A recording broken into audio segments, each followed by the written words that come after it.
this was not a terrible world, as unfortunately some of you guys may have experienced in your life. I was a decent child, and I have a brother 5 years older than me. I have a sister 10 years older than me, but that from the first marriage of my dad. But my brother was always a troublemaker. I mean, he would always find a way to get into troubles. So my parents, they looked at me as kind of a hope for them, for their, I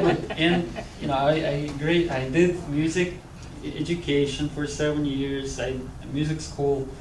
Then in high school I was at one of the best high schools in town. I was not the best student.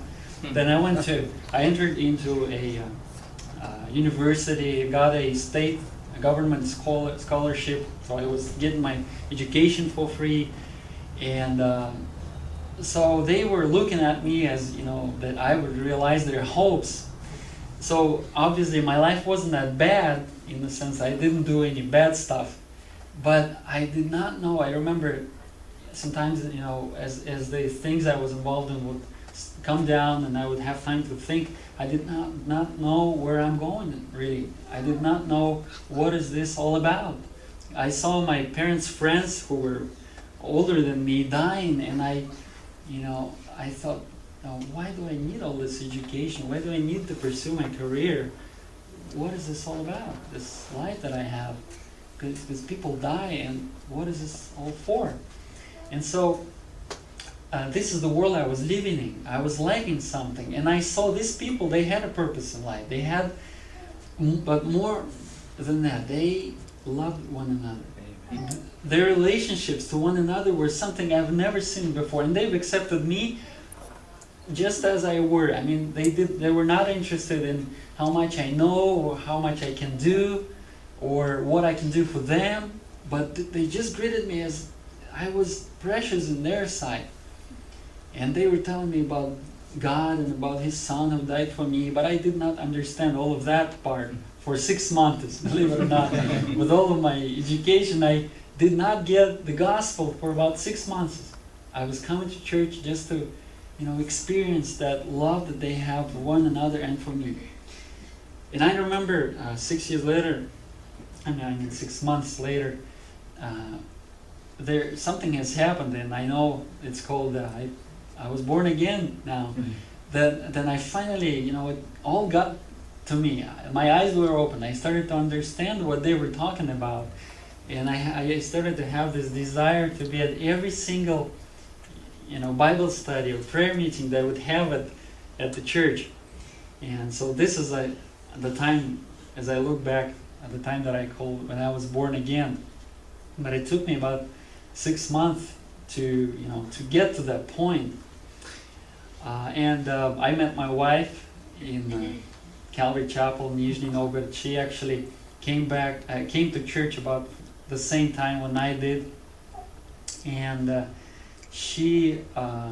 I won't tell you the whole story of her, but she had a bad life. She had a bad background, and somebody shared Christ with her on the street.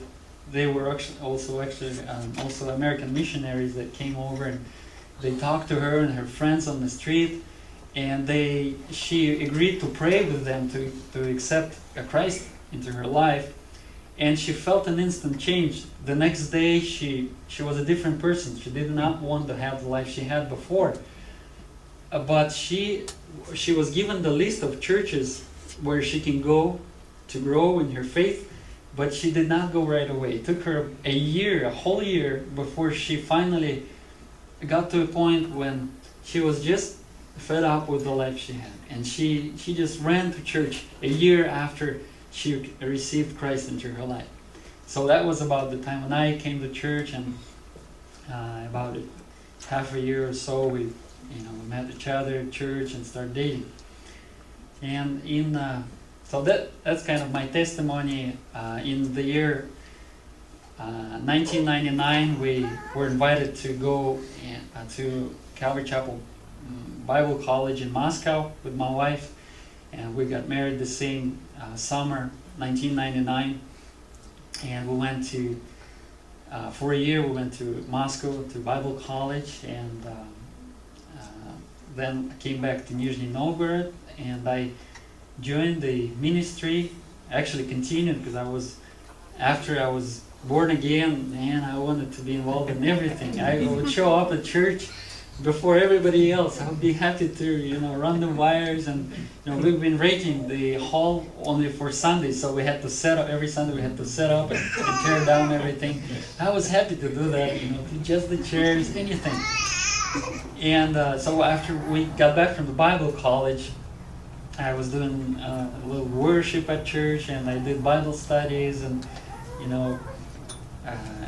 soon I was doing basically what an assistant pastor would do. And I was teaching when my pastor would go away somewhere, would be gone.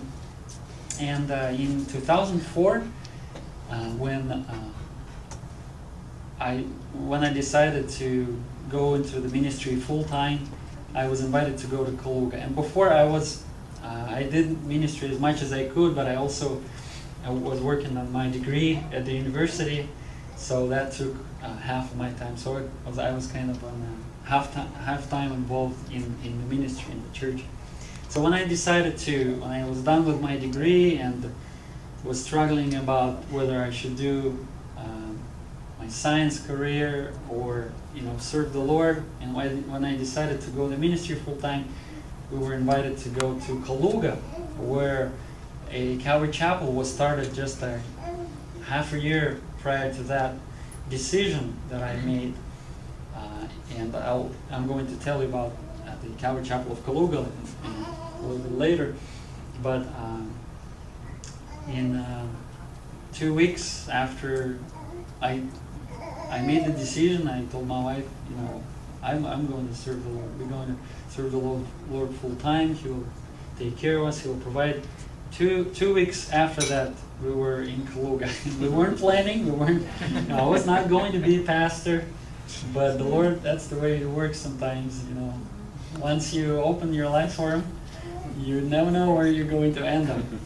But looking back, it's been 5 years now since we moved to Kaluga. I can tell that this is the best place on the planet. It's the place where God wants you to be, the place that God has called you to be at, to serve Him at. And this is the best place on the planet to be. This is everything, better than a home. When you think of a home as a place of a peace, of a comfort, a place where you belong to. This is the place, Kaluga, that's where we belong. And we have nobody there, no relatives, no friends. When we moved in, we knew nothing about Kaluga, but we knew God wants us there. And looking back, I don't regret for the decision. I'm going to serve the Lord there as long as He would allow us, as long as He wants. Now I'm going to speak a little bit about ministry of Calvary Chapel in Russia. But if you have any questions on the first part, you're welcome to ask. But we're going to hopefully hear some interesting stuff later. Okay. The first person from Calvary Chapel that came to Russia was my friend, a very dear friend of mine. That happens. Okay. Anyway, so my very dear friend by the name of George Bryson. He is obviously an American. He turned 60 this year, but we still I feel like we're buddies with him. He is also like a father to our family, to my wife. He first came to Russia, and he's been involved with Calvary. He came to Christ through Chuck. Chuck picked him up on the road in about 60-something. He was hitchhiking, running from police, the same stories you hear about Calvary pastors.